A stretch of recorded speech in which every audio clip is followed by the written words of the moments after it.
Before we go on any further, let's just cut across. Indian Prime Minister Narendra Modi is hosting the virtual SCO summit. Let's just listen in. आधारित किया है। पहला, वसुधैव कुटुंबकम, यानी पूरा विश्व एक परिवार है। यह सिद्धांत प्राचीन समय से हमारे सामाजिक आचरण का अभिन्न अंग रहा है और आधुनिक समय में भी हमारे लिए एक नई प्रेरणा और ऊर्जा का स्रोत है। और दूसरा, सिक्योर यानी security, economic development, connectivity, unity, respect for sovereignty and and territorial integrity and environmental protection, यह हमारी अध्यक्षता का थीम और हमारे एससीओ के विजन का प्रतिबिंब है। भारत ने इस दृष्टिकोण के साथ एससीओ में सहयोग के 5 नए स्तंभ बनाए हैं। Startups and innovation, traditional medicine, youth empowerment, digital inclusion तथा shared Buddhist heritage. Excellencies, Bharat ने एससीओ की अपनी अध्यक्षता के अंतर्गत 140 से अधिक कार्यक्रमों और सम्मेलनों और बैठकों की मेजबानी की। हमने एससीओ के सभी ऑब्जर्वर्स और डायलॉग पार्टनर्स को 14 विभिन्न कार्यक्रमों में शामिल किया है। एससीओ की 14 मंत्री स्तर की बैठकों में हमने मिलकर कई महत्वपूर्ण दस्तावेज तैयार किए हैं। इनसे हम अपने सहयोग में नए और आधुनिक आयाम जोड़ रहे हैं, जैसे ऊर्जा क्षेत्र में इमर्जिंग फ्यूल्स पर सहयोग, ट्रांसपोर्ट के क्षेत्र में डीकार्बनाइजेशन और डिजिटल ट्रांसफॉर्मेशन में सहयोग, डिजिटल पब्लिक इंफ्रास्ट्रक्चर के क्षेत्र में सहयोग। भारत का प्रयास रहा है कि एससीओ में सहयोग केवल सरकारों तक सीमित न रहे, लोगों के बीच संपर्क और गहरा करने के लिए भारत की अध्यक्षता में नई पहलें ली गई हैं। पहली बार SCO millet food festival, film festival, SCO Surajkund craft mela, think tank conference, international conference on shared Buddhist heritage का आयोजन किया गया। एससीओ की पहली पर्यटन एवं सांस्कृतिक राजधानी इटर्नल सिटी वाराणसी अलग अलग कार्यक्रमों के लिए आकर्षण का केंद्र बनी। एससीओ देशों के युवाओं की ऊर्जा और प्रतिभा को सार्थक करने के लिए हमने young scientist conclave, young authors conclave, young resident scholars program, startup forum, youth council जैसे नए फोरम्स का आयोजन किया। एक्सेलेंसीज, वर्तमान समय में वैश्विक स्थिति एक महत्वपूर्ण पड़ाव पर है। विवादों, तनावों और महामारी से घिरे विश्व में फूड, फ्यूल और फर्टिलाइजर क्राइसिस सभी देशों के लिए एक बड़ी चुनौती है। हमें मिलकर यह विचार करना चाहिए कि क्या हम एक संगठन के रूप में हमारे लोगों की अपेक्षाओं और आकांक्षाओं को पूरा करने में समर्थ है। क्या हम आधुनिक चुनौतियों का सामना करने में सक्षम हैं? क्या एससीओ एक ऐसा संगठन बन रहा है जो भविष्य के लिए पूरी तरह से तैयार हो? इस विषय में भारत एससीओ में सुधार और आधुनिकीकरण के प्रस्ताव का समर्थन करता है। एससीओ के अंतर्गत भाषा संबंधी बाधाओं को हटाने के लिए हमें भारत के AI based language platform Bhashini को सभी के साथ साझा करने में खुशी होगी। यह digital technology for inclusive growth का एक उदाहरण बन सकता है। यूएन सहित अन्य वैश्विक संस्थानों में भी सुधार के लिए एससीओ एक महत्वपूर्ण आवाज बन सकता है। मुझे खुशी है कि आज ईरान एससीओ परिवार में एक नए सदस्य के रूप में जुड़ने जा रहा है। इसके लिए मैं राष्ट्रपति राइसी और ईरान के लोगों को बहुत बहुत शुभकामनाएं देता हूं।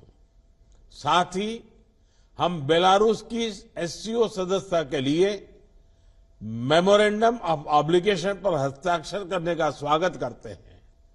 आज एससीओ से जुड़ने में अन्य देशों की रुचि इस ऑर्गेनाइजेशन के महत्व का प्रमाण है। इस प्रक्रिया में यह आवश्यक है कि एससीओ का मूल फोकस मध्य एशियाई देशों के हितों और आकांक्षाओं पर केंद्रित रहे। एक्सेलेंसी, आतंकवाद क्षेत्रीय एवं वैश्विक शांति के लिए प्रमुख खतरा बना हुआ है।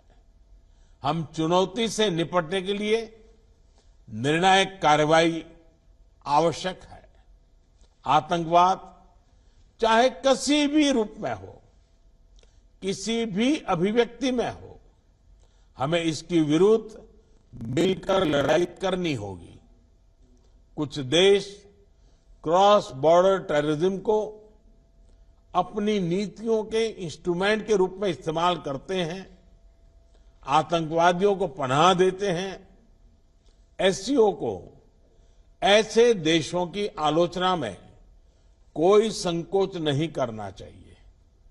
ऐसे गंभीर विषय पर दोहरे मापदंड के लिए कोई स्थान नहीं होना चाहिए। टेरर फाइनेंसिंग से निपटने के लिए हमें भी आपसी सहयोग बढ़ाना चाहिए। इसमें एससीओ के रेड्स मैकेनिज्म की महत्वपूर्ण भूमिका रही है।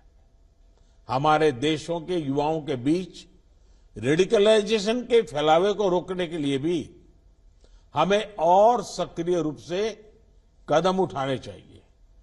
रेडिकलाइजेशन के विषय में आज जारी की जा रही ज्वाइंट स्टेटमेंट हमारी साझा प्रतिबद्धता का प्रतीक है। एक्सेलेंसी, अफगानिस्तान की स्थिति का हम सभी की सुरक्षा पर सीधा प्रभाव पड़ा है। अफगानिस्तान को लेकर भारत की चिंताएं और अपेक्षाएं एससीओ के अधिकांश देशों के समान है। हमें अफगानिस्तान के लोगों के कल्याण के लिए मिलकर प्रयास करने होंगे। अफगान नागरिकों को मानवीय सहायता, एक समावेशी सरकार का गठन, आतंकवाद और ड्रग तस्करी के विरुद्ध लड़ाई तथा महिलाओं, बच्चों और अल्पसंख्यकों के अधिकारों को सुनिश्चित करना हमारी साझा प्राथमिकताएं हैं। भारत और अफगानिस्तान के लोगों के बीच सदियों पुराने मैत्रीपूर्ण संबंध रहे हैं। पिछले 2 दशकों में हमने अफगानिस्तान के आर्थिक और सामाजिक विकास के लिए योगदान दिया है। 2021 के घटनाक्रम के बाद भी हम मानवीय सहायता भेजते रहे हैं। यह आवश्यक है कि अफगानिस्तान की भूमि पड़ोसी देशों में अस्थिरता फैलाने या एक्सट्रीमिस्ट विचारधाराओं को प्रोत्साहित करने के लिए उपयोग न की जाए। एक्सेलेंसी, किसी भी क्षेत्र की प्रगति के लिए मजबूत कनेक्टिविटी का होना बहुत ही आवश्यक है। बेहतर कनेक्टिविटी आपसी व्यापार ही नहीं, आपसी विश्वास भी बढ़ाती है। किंतु इन प्रयासों में एससीओ चार्टर के मूल सिद्धांतों, विशेष रूप से सदस्य देशों की संप्रभुता और क्षेत्रीय अखंडता का सम्मान करना बहुत ही आवश्यक है। ईरान की एससीओ सदस्यता के बाद हम चाबहार पोर्ट के बेहतर उपयोग के लिए काम कर सकते हैं। मध्य एशिया के लैंडलॉक देशों के लिए international north south transport corridor Indian ocean तक पहुंचने का एक सुरक्षित और सुगम रास्ता बन सकता है। हमें इसका पूरा पोटेंशियल रियलाइज करना चाहिए। एक्सेलेंसी, एससीओ विश्व के 40% लोगों और वैश्विक अर्थव्यवस्था के लगभग 1/3 का प्रतिनिधित्व करता है और इस कारण यह हमारी साझा जिम्मेदारी है कि हम एक दूसरे की जरूरतों और संवेदनशीलताओं को समझें, बेहतर सहयोग तथा समन्वय के माध्यम से सभी चुनौतियों का समाधान करें और हमारे लोगों के कल्याण के लिए निरंतर प्रयास करें। भारत की अध्यक्षता को सफल बनाने में आप सबसे हमें निरंतर सहयोग मिला, इसके लिए मैं आप सभी का बहुत बहुत धन्यवाद देता हूं। मैं एससीओ के अगले अध्यक्ष कजाकिस्तान के राष्ट्रपति और मेरे मित्र प्रेसिडेंट टोकायेव को पूरे भारत की ओर से बहुत बहुत शुभकामनाएं देता हूं। एससीओ की सफलता के लिए भारत सभी के साथ मिलकर सक्रिय रूप से अपना योगदान देने के लिए प्रतिबद्ध है। बहुत बहुत धन्यवाद।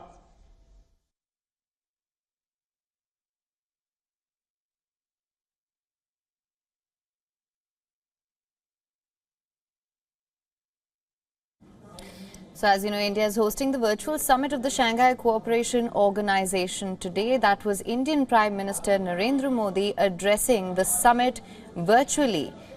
The summit is being chaired by Indian Prime Minister Narendra Modi, where he also congratulated Iran on its membership to the grouping. Indian Prime Minister Narendra Modi is joined by Vladimir Putin, Chinese President Xi Jinping, and Pakistan Prime Minister Shehbaz Sharif as well, among other attendees, of course.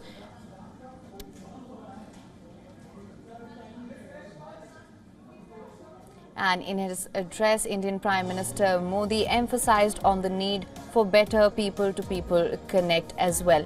WION is now available in your country. Download the app now. Get all the news on the move.